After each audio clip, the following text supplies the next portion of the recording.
राम जय राम जय जय राम श्री राम जय जय राम श्री राम जय जय राम श्री राम जय जय राम जय रघुनंदन जय सिया राम सीताराम जय सीताराम जय रघुनंदन जय सिया राम सीताराम जय सीताराम जप ले राम का नाम अंत समय में आएगा काम जप ले राम का नाम अंत समय में आएगा काम जग की दौलत है बेकार अंत समय में न आएगी काम जग की दौलत है बेकार अंत समय में न आएगा काम तो जप ले आठों याम राम का नाम जप ले आठों राम का नाम श्री राम का नाम एक बार प्रेम से बोलो गुरुदेव भगवान की जय। आज कथा सुनाने से पहले एक छोटी सी कहानी सुनाएंगे आप लोगों को, जो हमने बचपन में सुना था। ये कहानी इसलिए कि थोड़ा सा आनंद मिले। एक बार बैकुंठ में, क्षीर सागर में कहिए, बैकुंठ कहिए, भगवान विष्णु और माता लक्ष्मी दोनों लोग एक साथ बैठे थे। तो लोगों में बात चलते चलते यहाँ तक आई कि भगवान कहे कि भाई हमारे जो भक्त होते हैं वो हमको छोड़ करके और किसी को नहीं बचते। तो माता लक्ष्मी ने कहा कि आपके जो भक्त होते हैं बहुत ही दरिद्र होते हैं और मतलब उनके पास धन दौलत होता नहीं है, और हमारे जो भक्त होते हैं जब मेरी पूजा करते हैं तो धन से संपन्न हो जाते हैं। इसलिए आप देखो जितने बड़े बड़े सेठ हैं सबके घर में हमारी पूजा होती है और हमारे बगल में आपको रख देते हैं खाली। तो कहें चलो इसकी परीक्षा हो जाए। तो दोनों लोग चले। तो एक नगर में गए भगवान और माता लक्ष्मी। तो भगवान एक ब्राह्मण बन गए, बहुत गरीब टाइप के, और लक्ष्मी जी भी उन्हीं की जैसी बन गई, पत्नी उनकी बन करके दोनों लोग नगर का जो सेठ था बहुत बड़ा, उसके यहाँ पहुंचे और अलग जगह एक ब्राह्मण आया है, जाओ सेठ जी से बता दो। नौकर गया, सेठ जी को बताया। तो सेठ ने कहा कि जो आए हैं उनसे कह दीजिए कि बैठ जाएं, और अभी हम नहाए धोए नहीं हैं, अपने भगवान और माता लक्ष्मी का पूजा नहीं किए हैं, तो हम कुछ भी देते हैं तो उसके बाद ही देते हैं। तो बैठ गए, भगवान और लक्ष्मी माता दोनों लोग बैठ गए। 1 घंटा सेठ जी ने लगाया, स्नान किया, पूजन किया, और उसके बाद एक मुट्ठी चावल और थोड़ी सी दाल, सीधा मांगा था उन्होंने, थोड़ा नमक, सब्जी वब्जी कुछ नहीं रखा, भेज दिया। तो भगवान अपनी झोली फैलाए और उसमें ले लिए। तो लक्ष्मी जी से कहे देखो तुम आई हो और तुम्हारे भक्त को जो इतना धन दी हो, देखो ये क्या दे रहा है। तो इस तरह से जितने धनवान थे सबके यहाँ, कथा चूंकि लंबी है, बहुत लंबी है, आधा घंटा की कहानी है, तो एक ही में करके मैं संक्षेप कर दूंगा। तो भगवान ने कहा कि चलो मेरे भक्त के यहाँ, एक तुम्हारे भक्त के यहाँ देख लिया, फिर लक्ष्मी जी के कई भक्तों के यहाँ जाते हैं, सब जगह यही होता है। जितने धनवान हैं वो ये भी नहीं कहते कि खाना खा लो, खाने भर का दे दें, वो थोड़ा सा दिया और अब महाराज जाइए दूसरा दरवाजा देखिए। तो भगवान कहे कि चलो हमारे भक्तों के पास चलो। तो भगवान विष्णु अपने भक्त के पास ले गए। तो जिस भक्त के पास गए वो बहुत ही गरीब आदमी था। उसकी झोपड़ी और उसकी गरीबी देख करके कभी कोई मांगने उसके पास जाता नहीं था। लेकिन जब उसने देखा कि ये दो लोग हमारे यहाँ मांगने आए हैं और उन्होंने अलग जगाया, पंडित जी ने कहा मैं ब्राह्मण हूँ और भिक्षा लेने आया हूँ और जो भिक्षा दोगे उसी से भोजन बनाएंगे खाएंगे। तो उसने कहा कि महाराज हमारा एक अनुरोध है, अगर हमारे हाथ का आप लोग खाएं तो हम बना दें, और नहीं तो हमारे पास जितना राशन है जो कुछ भी है आपको दे दे रहे हैं, आप बनाइए और उसी में हमको भी थोड़ा सा दे दीजिएगा। तो प्रसन्न हो गए दोनों लोग, लक्ष्मी जी और वो। तो उसने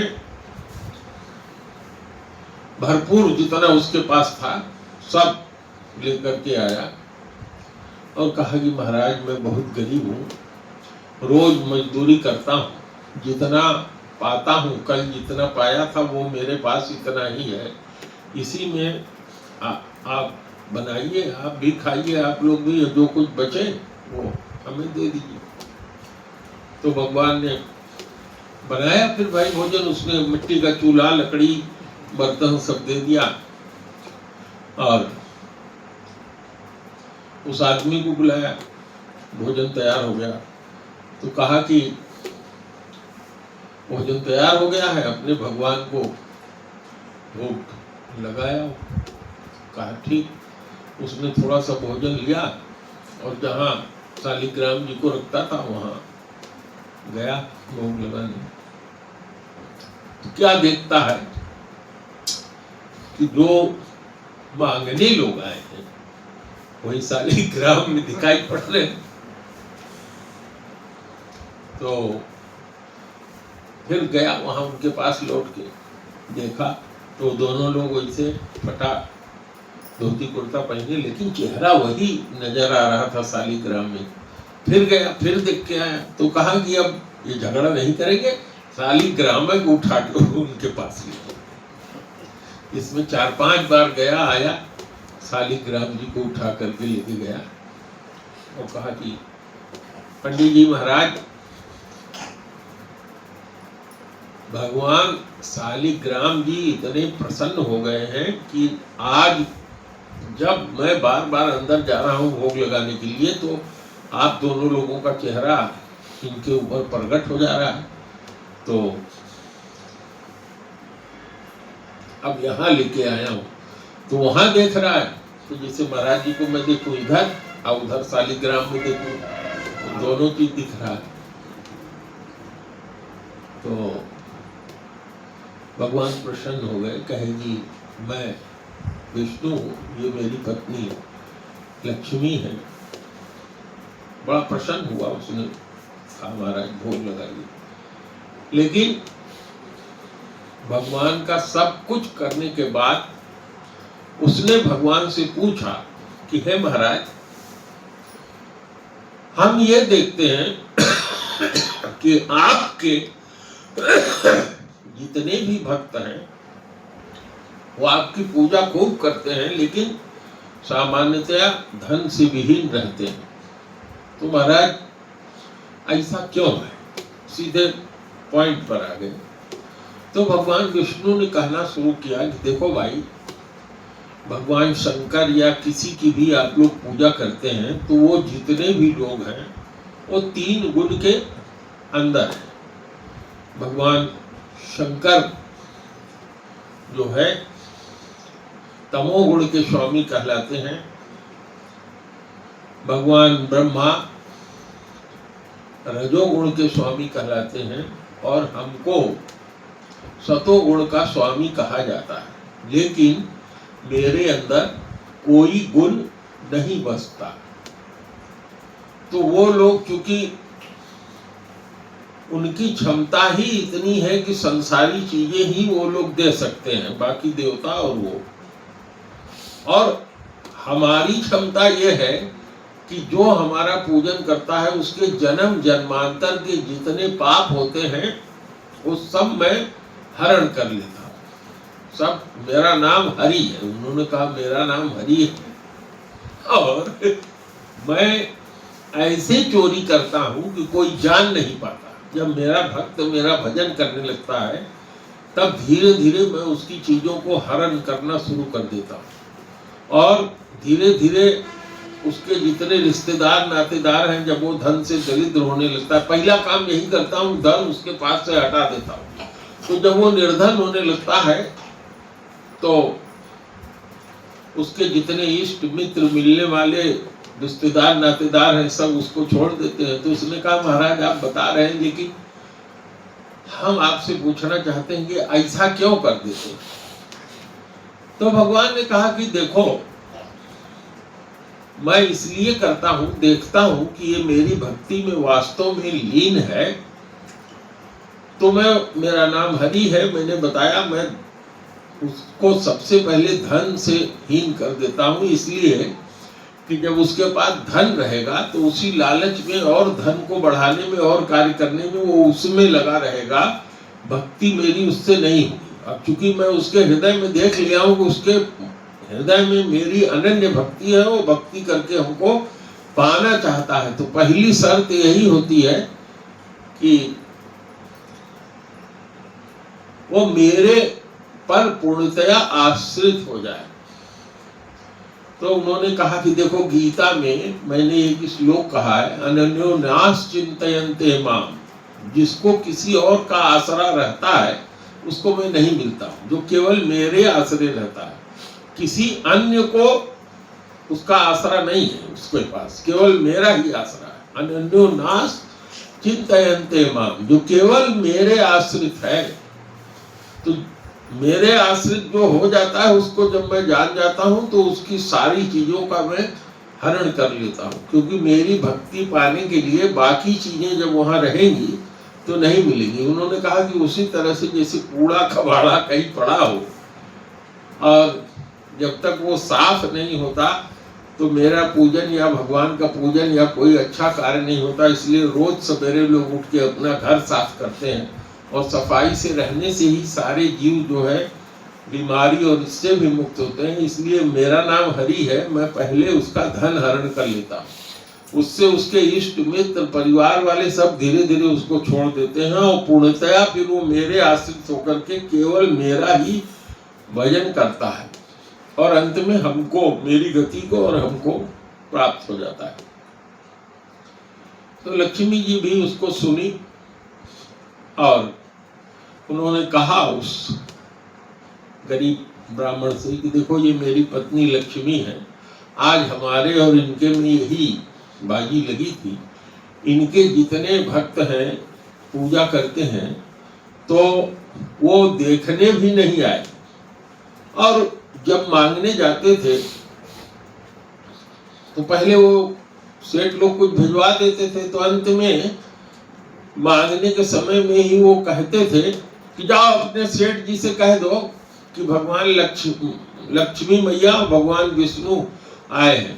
तो वो जब नौकर जाता था कहता था कि वो जो आए हैं मांगने, वो कह रहे हैं कि भगवान विष्णु और लक्ष्मी जी हैं, तो कहता था कि भगवान कैसे पहने हैं, भगवान का पैर क्या जमीन से ऊपर है, भगवान के अंदर तो ये गुण होते हैं, क्या उसके अंदर कुछ दिखाई पड़ रहा है? तो जैसे नौकर जाके कहता था कि नहीं, तो कहा कि जितने धनियों के पास हम और ये दोनों लोग गए, वो बस इतने पूछ लेते थे अपने अपने मन से, कोई भी चल के देखने नहीं आया, किसी को यह विश्वास ही नहीं हुआ कि भगवान विष्णु और माता लक्ष्मी भी मांगने के लिए इस तरीके से आ सकते हैं। तो कहा कि जब मैं सबका धन हर लेता हूं तो वो फिर मेरे ही आश्रित हो जाता है और उसको मेरे ऊपर विश्वास हो जाता है। और वही मैंने तुम्हारे यहाँ कहा, जब तुम भोग लगाने हमको गए तो वहां मैंने तुमको दर्शन दिया और तुम फिर वही मेरे यहाँ आए तो मैंने तुमको स्पष्ट रूप से दर्शन दिया है। इसीलिए मेरे जो भक्त होते हैं उनके अभिमान से लेकर के, उनके धन से लेकर के सब तरह से मैं उनको इस तरह से कर देता हूँ कि उनके ऊपर कोई और जिम्मेदारी कोई न रहे, मेरे ही आश्रित हो जाए। तो इस तरीके से एक छोटी सी कथा रही। तो वही भगवान राम जो है, राम लक्ष्मण और वन में गए हुए हैं दशरथ जी के यहाँ। राम लक्ष्मण भरत शत्रुघ्न के रूप में अंशों के सहित अवतार लिया है। और अवतार भगवान को इसलिए लेना पड़ा कि भगवान के दो पार्षद, जिनको ब्राह्मणों ने, 4 ब्राह्मण कुमारों ने जा करके श्राप दे दिया था, तो भगवान कहते हैं कि हमारा जो मेरे शरण में आता है वो कितना भी पापी क्यों न हो, जो मेरे शरण में आता है और एक बार मेरा हो जाता है तो उसको मैं कभी छोड़ता नहीं। ऐसा हमारे शास्त्रों में, गीता में, उपनिषद में सब जगह कहा गया है। तो कहा कि इसीलिए मैं 3 बार मैंने जन्म लिया। हमारे 2 पार्षदों ने, जिनके अंदर मति मैंने ही फेर दिया था, और 4 कुमारों ने आकर के श्राप दिया कि जाओ तुम लोग राक्षस हो जाओ, वो 3 जन्म तक राक्षस होते रहो और तुम्हारा उद्धार भगवान ये स्वयं ही जाकर के करेंगे। तो उन्हीं का उद्धार करने के लिए भगवान ने 3 बार जन्म लिया। जितने बार वो जय और विजय, जब पहली बार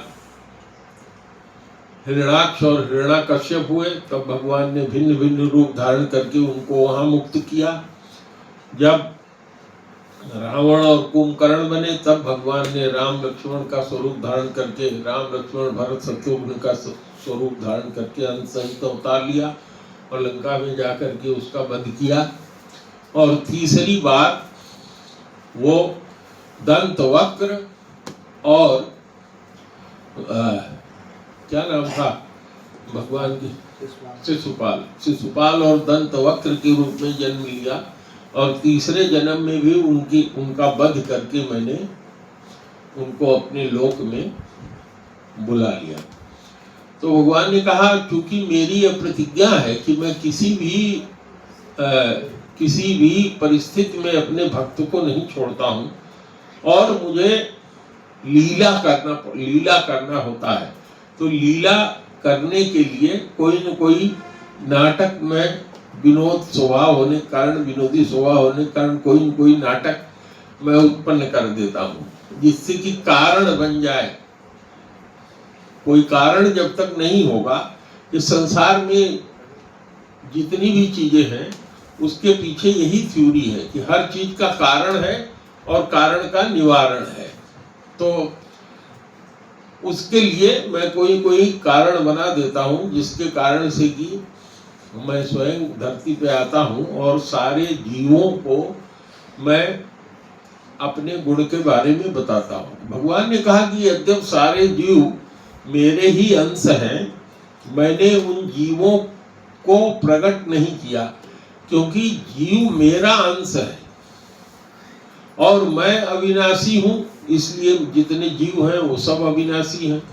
मैं चूंकि न कभी जन्मता हूँ न कभी मरता हूँ, इसलिए जितने भी जीव हैं, हमारे लोगों के अंदर 2 चीज है, एक तो जीव है भी इसके अंदर और एक ये शरीर है। तो आप शरीर नहीं है, इसके अंदर जो चैतन्य है, जो जीव है, वो आप हैं, और वो न कभी जन्मता है और न कभी मरता है। ये शरीर जन्मता है और मरता है। पता नहीं कितने योनियों में जन्म ले लिया, लेकिन यह शरीर क्या है, जन्म लेता है, मरता है, इसके अंदर जो चैतन्य है वो अविनाशी है और वो कभी न जन्म लेता है न कभी मरता है। तो भगवान ने कहा इसी कारण से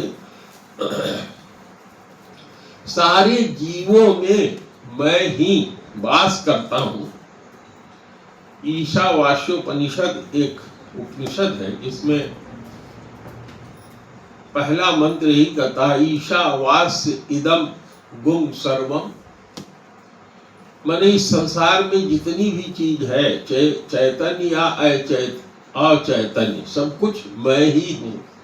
तो हमारे आप सबके स्वरूप में, सारे जीवों के स्वरूप में भगवान ही शरीर धारण किए हुए हैं और नाना प्रकार का आनंद उठा रहे हैं। महाराज जी के शरीर में इनकी जैसी पूजा पद्धति है, इनके द्वारा जितना कार्य करा रहे हैं, इनके अंदर भी वही भगवान है, आपके अंदर भी वही भगवान है। एक कीड़ा मकोड़ा बैठा है, उसके अंदर भी वही भगवान है।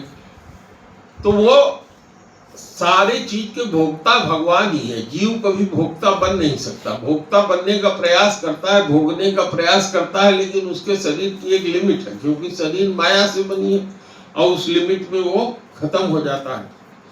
तो भोक्ता केवल भगवान ही है। इसलिए जीव का केवल और केवल एक ही कर्तव्य है कि वो भगवान की भक्ति करे, भगवान के शरण में जाए। ये कहे कि हे प्रभु आप स्वामी हैं, मैं आपका दास हूं। क्योंकि हम अज्ञानता के कारण जान नहीं रहे। जब हम अपने स्वरूप को प्राप्त हो जाते हैं तब हमें ये ज्ञात हो जाता है कि हम भगवान के ही अंश हैं। इसलिए वह स्वरूप जो है ढका हुआ है अज्ञान के द्वारा, अविद्या के द्वारा। यह शरीर में हम लोग जो आए हैं उसके कारण ये स्वरूप ढका हुआ है, इतना हमको ज्ञान नहीं है। जब हम भक्ति करते हैं तो भगवान धीरे धीरे उसको दूर करते हैं। और जब भक्ति की आपकी सीमा इस लेवल पे बढ़ जाएगी कि आप बिल्कुल पाप से मुक्त हो जाएंगे। ईशाम त्वंत गतम पापम जनानाम पूर्ण कर्मणाम, 7वें अध्याय का 14वां श्लोक, जिसमें भगवान कहते हैं कि जब कोई भी जीव धीरे धीरे पुण्य कर्म करके अपने पाप कर्मों को समाप्त कर देता है, तब उसके हृदय के अंदर ही मेरा दर्शन जो है प्राप्त होता है, वो मुझे समझ पाता है। तो हम लोग इतनी अज्ञानता से और अविद्या से ग्रसित हैं, बंधे हुए हैं कि जब तक इस अविद्या को या अज्ञान को दूर नहीं कर लेंगे तब तक भगवान के बारे में न जान सकते हैं न समझ सकते। कथा सुन करके भगवान के नाम, रूप, गुण, लीला, धाम और उनके परिकर, ये 7 साधन बताए गए। इसी 6-7 साधन को कर करके आप अपनी अविद्या को दूर कर सकते हैं। नाम का मतलब भगवान का नाम, भगवान के नाम का जप करके, भगवान का रूप, भगवान का एक स्वरूप बताया गया है, जो भी स्वरूप बताया गया है उसका ध्यान करके, भगवान की लीला जो उन्होंने किया है, लीला आकर के उसका अनुसरण करके या उसको अपने मन में याद करके या उनके गुणों को याद करके, नाम, गुण, लीला, धाम, भगवान के धाम में निवास करके, जैसे महाराज जी जो है अयोध्या धाम में निवास करते हैं। तो भगवान कहते हैं कि मेरे इस धाम में जो निवास करता है उसको मेरी गति मिलती ही है, अंतकाल में मैं उसको गति देता हूँ। इसी कारण से सबको धाम का वास नहीं मिलता। तो नाम, रूप, गुण, लीला, धाम और भगवान के परिकर, भगवान के कुछ परिकर नित्य होते हैं। जैसे राधा रानी है, राधा रानी के समय में उनके मित्र एक हुए थे सुदामा जी और बाकी कुछ ग्वाल बाल जो वहाँ आए थे, वो भगवान के नित्य परिकर हैं। वो गोलोक में उनके साथ हमेशा रहते हैं। जब वो धरती पे आते हैं तो वो भी यहाँ आ जाते हैं। जब जब उन्होंने अवतार लिया है तब तब उनके परिकर भिन्न भिन्न रूपों में धरती पर अवतार लेकर के भगवान की सेवा में आ जाते हैं। जैसे आपने रामचरितमानस में देखा, जब देवताओं ने स्तुति किया भगवान की तो भगवान प्रकट हुए और उन्होंने कहा कि जाओ मैं पृथ्वी जाओ तुम सब देवता जाओ, मैं भार हरण करूंगा, जल्दी ही मैं दशरथ के घर में अंशों के सहित अवतार लूंगा। तो देवता लोग प्रसन्न हुए, भागने लगे। तो ब्रह्मा जी ने क्या कहा कि तुम लोग स्वार्थ में न जाओ, भगवान क्योंकि धरती पर जा रहे हैं तो उनकी सेवा करने के लिए वानर रूप धारण करके आप सब लोग धरती पर जाइए। तो भगवान अपने शक्ति से उन्होंने 4 अंश के रूप में अवतार लिया, राम के रूप में, लक्ष्मण के रूप में। लक्ष्मण कौन है? शेषनाग है। और लक्ष्मी जी कौन है? उनकी नित्य परिकर हैं जो उनकी सेवा करती है। तो राम लक्ष्मण जी शेषनाग है, सीता जी स्वयं उनकी शक्ति हैं जो वहाँ लक्ष्मी के रूप में रहती है। कहते हैं जब वरदान देने जाते हैं मनु शत्रुपा को तो कहते हैं कि ये मेरे वाम भाग में जो आई हुई है ये सीता है, ये भी जो है वहाँ अवतार लेकर के आएगी, मैं अपने अंशों के सहित अवतार लूँगा। तो जो उनका विष्णु स्वरूप है, आप लोगों के लिए थोड़ा समझने के लिए बता रहा हूँ कि भगवान है, शास्त्रों में ये कहा गया है भगवान राम में और कृष्ण में कोई अंतर नहीं है। लेकिन आप ऐसे मान लीजिए कि भगवान राम ही जो है कृष्ण के रूप में आते हैं और राम ही कृष्ण बनते हैं, कृष्ण ही जो है वो राम बनते हैं। तो वो करते क्या है कि वो अपने बॉडी का एक्सटेंशन करते हैं, मतलब 1 से 2 हो जाते हैं, 4 हो जाते हैं। जैसे उन्होंने पहले महाविष्णु का रूप धारण किया तो महाविष्णु बने, 3 विष्णु वो बने। तो जो शेषनाग है वो भगवान विष्णु ही है, अपने को शेषनाग के रूप में कर दिया कि ये मेरा स्वरूप जो है इसी पर मैं विश्राम करूंगा। और अपनी अंतरंगा शक्ति को उन्होंने लक्ष्मी के रूप में प्रकट कर दिया और बाकी अपने शक्तियों के रूप में जैसे उन्होंने आयुध धारण किए हैं, शंख चक्र गदा पद्म, जिस तरह से उनको बताया जाता है, तो वो आयुध भी उनकी विभिन्न शक्तियां ही हैं। इस तरह से अब मध्य में भिन्नता हो सकती है, लेकिन कहीं कहीं संतों ने ये कहा है कि जब भगवान राजा दशरथ के यहाँ अंशों के सहित अवतार लिया था तो उनके जो चक्र थे वो शत्रुघ्न के रूप में उन्होंने अवतार लिया था। जो महाविष्णु होते हैं वो भरत के रूप में उन्होंने अवतार लिया था। भगवान स्वयं जो थे वो उन्होंने राम के रूप में अवतार लिया था। और लक्ष्मण के रूप में जो उनके नित्य सेवक लक्ष्मण जी रहे हैं रामचरितमानस में, वो जो शेषनाग है उन्होंने अवतार लिया था। तो भिन्न भिन्न कार्य को करने के लिए वो आते हैं, क्योंकि अगर भरत जी महाविष्णु के रूप में नहीं होते, माया के प्रभाव में रहने वाले होते, तो निश्चित रूप से वो भी राज्य पाने के बाद उनकी स्थिति अलग होती। लेकिन जो चरित्र उन्होंने संसार के लोगों को दिखाया कि संपत्ति जो है क्या है, बेकार है, भगवान का शरण ही मुख्य है। तो माँ वहाँ 3 बनी, 3 माँ से दूसरे माँ से पैदा होने के बाद भी भरत जी ने जब राज्य उनको माँ ने मांग लिया तो उन्होंने राज्य को छोड़ दिया। लक्ष्मण जी भगवान के नित्य सेवक हैं, इसलिए जहाँ कहीं भी गोस्वामी तुलसीदास जी लक्ष्मण जी की वंदना या उपासना करते हैं उस तरीके से उसको लिख देते हैं। विश्व भरण पोषण कर जोई। बहरहाल वो कहने से कथा बढ़ेगी, तो आप ये जानिए कि भगवान ही अपने स्वरूप का विस्तार करते हैं। जब राम रूप में आते हैं तो 4 रूप इससे होते हैं, और जब कृष्ण के रूप में आते हैं तो लक्ष्मण जी जो है पहले बड़े भाई के रूप में अवतार लेते हैं बलराम जी के रूप में, और भगवान स्वयं जो है कृष्ण के रूप में अवतार लेते हैं। तो बलराम जी कौन है? भगवान ही है, भगवान ही है, अपने अंश सहित उनको प्रकट कर दिया है। क्योंकि वो क्या चाहते हैं ये बलराम जी ही समझ पाएंगे, और कोई जो संसारी जीव होगा, जो माया के अंतर्गत होगा, उसको समझ में नहीं आएगा, न उसके अंदर इतनी शक्ति होगी कि भगवान क्या चाहते हैं उस कार्य को कर सके।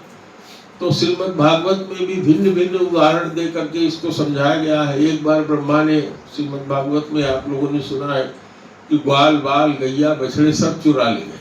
तो भगवान कृष्ण जो है उतनी गाय बन गए, उतने ग्वाल बाल बन गए, सब बन गए। 1 साल तक ब्रह्मा वहां छिपा के रखे रहे, क्योंकि यहाँ का समय और ब्रह्मा के समय में बहुत अंतर है। वहां उनका 1 क्षण और यहाँ 1 युग बीत जाएगा या उससे ज्यादा हो जाएगा। तो जितने दूर तक वो देर तक चुराए थे, उतने देर में धरती पे 1 साल बीत गया था। और आप भागवत में सुनते हैं कथा में कि जब चुरा ले गए ब्रह्मा जी, तो जो ग्वाल बाल हुए उनको उनके घर जाने पर उनके माता पिता ज्यादा आओ भगत करते थे। जो गाय बनी थी वो गाय भी भगवान थे और उसका बछड़ा भी भगवान थे, तो वो गाय भी, क्योंकि दोनों भगवान ही थे, तो उनका जो व्यवहार था वो बिल्कुल अलग था। इसको बलराम जी लगभग 1 साल बाद जब समय खत्म होने वाला था तब वो इसको जान पाए। और उसमें भी एक घटना दिखाते हैं। घटना क्या दिखाते हैं कि एक दिन सारी गौएं जो है वो चरने के लिए गई थी। और आप लोग जानते हैं कि जो पुराना बछड़ा या बछिया हो जाती है, गाय उसको प्यार नहीं करती। जो नए बछिया या बछवा होते हैं जिसको वो दूध पिलाती रहती है, उसके लिए वो दौड़ के जाती है, जान देने को तैयार रहती है। तो जब भगवान चराने जाते हैं गौओं को, तो वहां तो नए बछड़े जाते नहीं है। नए बछड़े क्या होते हैं, घर पर बंधे रहते हैं। आप हम सब भी यही करते हैं, जब चराने जाते हैं तो बछड़ा को कहाँ ले जाते हैं, जब वो दूध छोड़ देता है तब ले जाते हैं। लेकिन जो बछड़ा दूध छोड़ देता है फिर गाय उसके लिए उतना प्यार नहीं करती। तो एक बार घटना ये हुई थी, श्रीमद् भागवत में आपने सुना है कि 10वें स्कंद में, कि जो गायें थी वो ऊंचाई पर थी और जो पुराने बछड़े थे वो नीचे थे तलहटी में। और उन पुराने बछड़ों को देख करके गायों में इतना प्रेम हुआ कि ग्वाल बालों को छोड़ करके उनके हाँकने और रोकने से नहीं रुकी, दौड़ गई उन बछड़ों के लिए। यह बात जब बलराम जी ने देखा तो उनको आश्चर्य हुआ कि क्यों ऐसा हो रहा है। आज गाय जो है कुछ अलग टाइप का व्यवहार कर रही है। तब उन्होंने जब ध्यान किया तो देख लिया कि अरे ये तो ब्रह्मा चुरा के ले गया है। जितने ये सब ग्वाल बाल है ये सब भगवान ही बने हुए हैं, जितनी गायें भी है ये सब ही भगवान स्वरूप धारण किए हुए हैं। लेकिन तब तक ब्रह्मा का मान भंग हो गया था और ले आकर के लौटा गया। तो कुल मिलाकर के कहने का मतलब यह है कि भगवान अनंत है, उनकी कथा अनंत है। जो कार्य हम आप सपने में भी नहीं सोच सकते वो करते हैं। हमारे आपके रूप में भी भगवान ही है। फिर आप यह सोच सकते हैं कि जब हम भगवान हमारे रूप में हैं तो भगवान हमको इतना दुख क्यों दिए हुए हैं। वो दुख आप नहीं सह रहे हैं, वो सुख आप नहीं सह रहे हैं। वो पूजा पाठ जो मैं कर रहा हूँ भगवान ही कर रहे हैं, अपने लिए दिखा रहे हैं, करा रहे हैं। तो इसको समझ पाना बड़ा कठिन होता है जीव के लिए, इसीलिए वो जीव कहलाता है। क्योंकि जीव माया के बस में है, उसे समझ में नहीं आता। जब धीरे धीरे भगवान की भक्ति करके उपासना करके इस स्टेज में पहुंचता है कि उसका अज्ञान रूपी अंधकार दूर होता है, तब वो अपने अंदर महसूस करता है कि भगवान ही हमारे अंदर है। तो रामचरितमानस की कथा में हम लोग सुन रहे थे कि सब मंचों से सबसे ऊंचा जो मंच था वहां पर ले जाकर के ऋषि विश्वामित्र के साथ जो राम लक्ष्मण जी गए हुए थे उनको ले जाकर के जनक जी के आदेश से वहां बैठा दिया गया। तो यहाँ तक ये कथा हुई थी। सब मंचन से मंच एक सुंदर विशद विशाल, मुनि समेत 2 बंधु तह बैठारे महिपाल। राजा ने बैठाया। प्रभु ही देखी सब नृपहि हारे, जनुरा के सउदय भय तारे। गोस्वामी जी कहते हैं कि जब भगवान वहां जाकर के उस मंच पर बैठ गए तो जितने राजा आए थे वो सब, उनका श्री जो था वो हीन हो गया। क्योंकि ऐसा लग रहा है जैसे कि चंद्रमा के उगाने के बाद तारों का प्रकाश धीमा पड़ जाता है, चंद्रमा का प्रकाश ही फैलता है। तो प्रभु ही देख सब नृप ही हारे, सब अपने हृदय में हार मान लिया कि हम लोग सीता जी को पा नहीं पाएंगे। अजनु राकेश उदय भय तारे। जैसे पूर्ण चंद्रमा जब उदित हो जाता है तो जब तक चंद्रमा हुआ नहीं रहता सारे तारे बहुत तेज चमकते हैं। जैसे राकेश यानी चंद्रमा उदय हो जाता है, तारे फीके पड़ जाते हैं। असि प्रतीत सबके मन माही, राम चाप तो रब सक नाही। सबके मन में ऐसा विश्वास हो गया कि ये जो दो लोग बैठे हैं विश्वामित्र जी के साथ, यही चाप को तोड़ेंगे और कोई तोड़ नहीं पाएगा। बिनु भंजेहु भव धनुष विशाला, मेलहि सिय राम उर्माला। अस विचारी गवनहु घर भाई, जस प्रताप बल तेज गवाई। तो वो जो इस तरह से देख रहे हैं, उनके मन में आता है कि ये शिव जी का जो विशाल धनुष है, जिसको कोई चाप भी नहीं चढ़ा सकता, उठा भी नहीं सकता, तो बिना तोड़े तो सीता जी जयमाला डालेंगी नहीं और हम लोग ये सब कर नहीं पाएंगे। तो बेहतर होगा कि यहाँ आ करके अगर मंच तक जाओगे तो जो कुछ इज्जत मर्यादा है वो सब भी खत्म हो जाएगी। तो इसलिए ये सब बिना किए हुए अपने घर सीधे चले जाओ, इज्जत बचा के। बिन भंजे भव धनुष विशाला, मेलहि सिय राम उर्माला। अस विचारी गवनहु घर भाई, जस प्रताप बल तेजु गवाई। सबके मन में यह पूर्ण विश्वास हो गया कि अगर धनुष ये राम जी तोड़ेंगे भी नहीं तो भी सीता जी जो जयमाला है उन्हीं के गले में डालेंगी। अर्थात दोनों तरह से हार ही होनी है, इसलिए बेहतर है कि इज्जत बचा के यहाँ से चले जाओ। बिहसे अपर भूप सुनि बानी, जो अविवेक अंध अभिमानी। जो अभी ऊपर मैंने चर्चा किया पहले, वो जो विवेकी राजा थे उन्होंने ऐसा सोचा, और जो अविवेकी राजा थे सभी तरह के वहां आते हैं, तो वो तो बहस कर रहे थे। बिहसे अपर भूप मुनि, बिहसे अपर भूप सुनि बानी, ये अविवेक अंध अभिमानी। तोरेहु धनुष ब्याहु अवगाहा, बिन तोरे को कुंवरी ब्याहा। कुछ जो अच्छे थे वो तो सोच रहे थे कि धनुष तोड़ेंगे तो, नहीं तोड़ेंगे तो सीता जी ऐसे ही जयमाल इन्हीं के गले में डाल देंगे। लेकिन दूसरे कह रहे हैं जो अविवेकी है कि अरे ये कहाँ हो सकता है, अगर ये धनुष तोड़ भी देते हैं तो भी विवाह होना कठिन है। क्यों? क्योंकि हम लोग होने ही नहीं देंगे, लड़ाई करेंगे बीच में।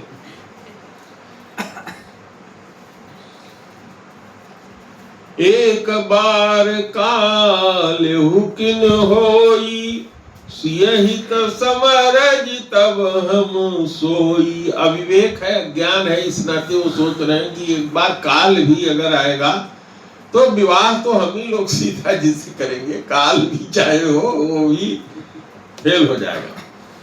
यह सुनी अवर महीप मुस्काने, धर्मशील हरि भगति सयाने। जो धर्म का पालन करने वाले, हरि की भक्ति करने वाले सयाने माने सब कुछ भगवान को जानने वाले बुद्धिमान राजा लोग थे, वो इसको सुन करके मुस्कुराए। क्या कि चाहे काल भी क्यों न हो, हम लोगों से लड़े बिना कौन शादी कर सकता है, ये सोचकर आगे देखिए दोहे सोरठा में कहते हैं, सिय ब्याह विराम गर्भ दूर करि नृपन के, गीत कुशक संग्राम दशरथ के रनवा कुरे। कह रहे हैं कि राजाओं का जो गर्व है इसको दूर करके रामचंद्र ही सीता जी से विवाह करेंगे। जहां तक युद्ध की बात है तो महाराज दशरथ के इन वीर बाकुरों को भला कौन रण में हरा सकता है। तो कवियों के कहने की एक शैली होती है, वो पहले ही सारी भूमिका इस तरह से बना दे रहे हैं। माने यहाँ हम लोग जो रामचरितमानस पढ़ रहे हैं, इसमें गोस्वामी जी जो इसके लिखने वाले हैं, भगवान शंकर जो इसके बोलने वाले हैं, वो इस तरह से चर्चा करके बता दे रहे हैं कि राम जी के वहां उपस्थित रहने पर किसने कैसे सोचा तो भले, लेकिन उसका सोचना होगा नहीं, क्योंकि राम जी क्या है, भगवान है ना। व्यर्थ मरहु जनि गाल बजाई, मन मोदकनि की भूख बुताई। वो राजा लोग जो बुद्धिमान थे वो अपने मन में सोच रहे हैं कि ये सब व्यर्थ जो है, दुनिया भर का उल्टा सीधा बात बोल रहे हैं। अरे कोई मन में सोचे कि हम मन से सोचे कि हम लड्डू खा लिए तो क्या पेट भर जाएगा? कभी नहीं पेट भरेगा। जब तक लड्डू हाथ में लेके नहीं खाओगे, वैसे मन से रोज कहते रहो, कहो कि 10 लड्डू खा लिया तो पेट थोड़ी भर जाएगा।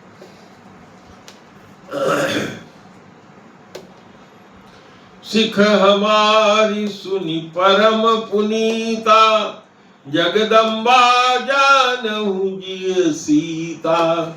अब वो जो ज्ञानवान राजा है वो दूसरे राजाओं कह रहे हैं कि हमारी बात सुनो, ये जो सीता जी आई हैं, जिनकी शादी होने जा रही है, वो जगत की जननी है, भगवान की निरंतर उनकी दासी है, हमेशा भगवान के साथ ही वो रहती हैं, भगवान की शक्ति है।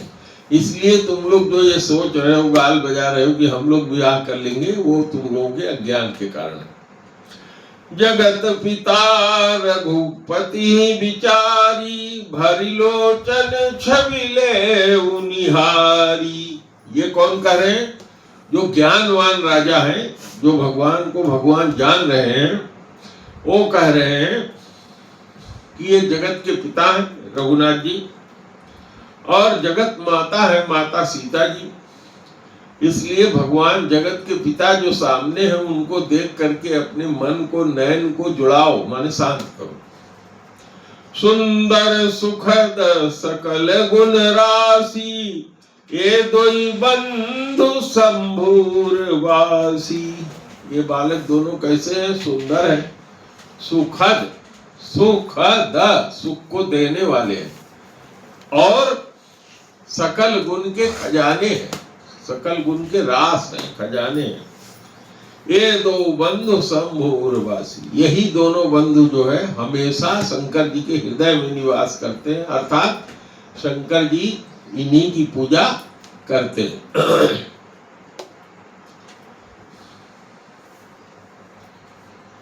सुधा समुद्र समीप विहाई, मृग जल निरखि मरहु कत भाई। करहु जाई जा कहु जो भावा, हम तो आज जन्म फल पावा। जो अच्छे राजा, बुद्धिमान राजा, ज्ञानवान है, जो भगवान को भगवान जानते हैं, वो कह रहे हैं कि इन सबों की हालत तो ऐसे ही है कि अमृत छोड़ करके समुद्र का पानी, खारा पानी पीने के लिए, मीठा पानी सुंदर छोड़ करके, अमृत जैसा पानी को छोड़ करके कोई खारा पानी के लिए दौड़े। और जैसे कि मृग को जहाँ बालू ही बालू रहता है, वहां जब परावर्तन होता है सूर्य की किरणें से, तो लगता है कि आगे पानी है, वो प्यासा दौड़ते हुए जाता है और वहां पानी नहीं मिलता, फिर आगे बढ़ जाता है। इसका एक उदाहरण हमने और भी देखा है। आप गर्मी के दिन में अगर मोटरसाइकिल से या कार से रोड पर जाइए तो आपको दिखाई पड़ता है थोड़ा दूर आगे कि सड़क वहां नहीं दिखाई पड़ेगी, लगेगा कि वहां पानी है या कुछ और है। लेकिन जब वहां पहुंचेंगे तो लगेगा कि नहीं, और आगे सड़क है, वही चीज और आगे बढ़ जाती है। तो ये नयनों का, नयन जो हमारे आंख है, उनका दोष होता है। वो मृग मरीचिका की तरह से जीव को समझ में आता है, लेकिन वो पानी है नहीं। वो क्या हो रहा है, सूर्य की किरणें पड़ रही हैं सड़क पर और जो कोलतार है वो पिघला हुआ है, परावर्तन हो जा रहा है ऐसे रोशनी, और वो आदमी सोचता है कि यहाँ पानी है, सड़क नहीं है, लेकिन ऐसा है नहीं, सड़क ही है, आगे जा रही। तो कह रहे हैं कि जिसके जो अच्छे राजा हैं वो कह रहे हैं जो जिसके मन में आवे जाओ करो, हम लोग तो यहाँ आकर के अपने जीवन भर का सुख पा लिए हैं। अस कही भले भूप अनुरागे, अरूप अनूप बिलोकन लागे। जो अच्छे राजा थे, जो भगवान को भगवान जानते थे और जो जान गए थे कि हम लोग नहीं कर पाएंगे, वो भगवान के अद्वितीय सौंदर्य को जो और कहीं नहीं हो सकता, उसको देख करके मन ही मन में उनके अंदर अनुराग उत्पन्न हो रहा है। देखहि सुर नभ चढ़े विमाना, बरसहि सुमन करहि कल गाना। और जो देवता लोग विमान पर चढ़ के भगवान की शादी या धनुष यज्ञ देखने के लिए आए हैं, वो देवताओं का यही कार्य होता है, पुष्प वर्षा करते हैं। और कलयुग में तो बहुत प्रसन्न होंगे तो बदरी छा जाएगी, 2-4 बूंद पानी बरसा देंगे, तो यही समझ लो कि सतयुग का एक फूल बरसा। अब यही एक दोहा कह के आज का खत्म करेंगे, क्योंकि ये काफी कठिन टाइप का है, तो आप लोगों को इतना ही सुनेंगे तो ठीक रहेगा, ज्यादा सुनेंगे तो समझ में नहीं आएगा। जानि सुओ स्वर सीय तब पठई जनक बुलाए। जनक जी ने जब समझा कि सुंदर अवसर आ गया है, अब सीता जी को बुलाना चाहिए, तो संदेशा भेज दिया, सीता जी आ गई। अचतुर सखी सुंदर सकल सादर चली लिवाए। सुंदर सखियां सम्मान के साथ सीता जी को लिवा करके जहाँ धनुष यज्ञ हो रहा था वहां के लिए आ रही है। तो श्री राम जय जय राम, श्री राम जय जय राम, श्री राम जय राम जय जय राम, श्री राम जय जय राम। जय रघुनंदन जय सिया राम, सीताराम जय सीताराम। जय रघुनंदन जय सिया राम, सीताराम जय सीताराम। जप ले राम का नाम, अंत समय में आएगा काम। जप ले राम का नाम, अंत समय में आएगा काम। केवल एक बात आप लोगों से चर्चा करके खत्म करेंगे। वो बात जो मुझे कहना है वो ये कहना है कि जैसे हम लोग संसार में आए हैं, बीमार होते हैं तो किसी होम्योपैथिक डॉक्टर के पास जाते हैं तो वो एक लिक्विड की दवा दे देता है, कहता पानी में 5 बूंद मिला के पियो। तो आप जब उसको देखेंगे तो ये विश्वास नहीं होता कि इससे हम ठीक होंगे, लेकिन अगर उसने दिया है तो पहले दिन में तो ठीक आप हो नहीं जाते। जैसे उसने कहा इतने दिन खाओ, तो उतने दिन धीरे धीरे आप उसको खाते रहेंगे तो क्या होता है, रोग समाप्त हो जाता है। ऐसे ही ये जो संसार का भव रोग है, ये भगवान का नाम जब आप लेते हैं तो धीरे धीरे ये भव रोग क्या होता है, समाप्त हो जाता है। इसको मैंने आप लोगों को दिया है, YouTube पे डाल रहे हैं, इसको आप लोग देखिए, सब्सक्राइब करिए और अपने मित्रों को भी भेजिए ताकि उनको ज्ञान प्राप्त हो सके और भगवान के भजन में आ सके। तो प्रेम से बोलो गुरुदेव भगवान की जय। अब अगले रविवार में फिर मुलाकात होगी।